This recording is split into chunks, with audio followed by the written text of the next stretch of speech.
আসসালামু আলাইকুম। একটা দিন ছুটি পাইলে, একটা দিন কালকে আমার ছুটির দিন গেছে, একটা দিন ছুটি পাইলে মনটা এত খুশি হয়, মানে বলায় বুঝতে পারতাম না। একটা দিন আমার তো লাগে ঈদের দিন। একটা দিন আপনার কাপড় চোপড় ধুইতে হয়, রান্না বান্না করতে হয়, সব কিছু করতে হয় একদিনে আর কি। একদিন ছুটি না তো, ছুটি হলো আপনার হাফ বেলা, মানে 2টার পরতে আমি ফিরি।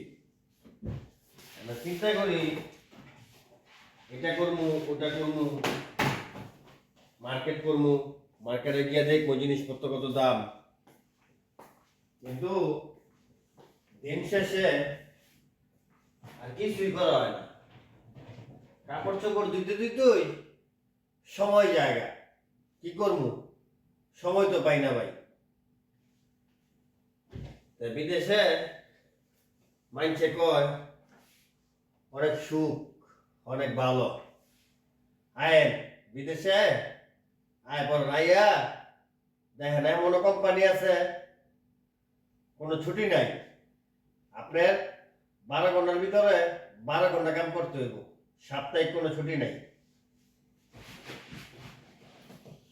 এই অনুযায়ী মনে করেন একটা দিন ছুটি পাইলে আমার থেকে লাগে ঈদের দিন, আমার তো ঈদের দিন লাগে। তো যারা যারা আমার ভিডিও দেখেন, ভিডিও কেমন লাগে আমি তো জানি না, মনের আবেগে করি ভিডিও, ভাই বেড়াদার একটু শেয়ার করি। তো সবাই ভালো থাকবেন, নিজের খেয়াল রাখবেন। আল্লাহ হাফেজ।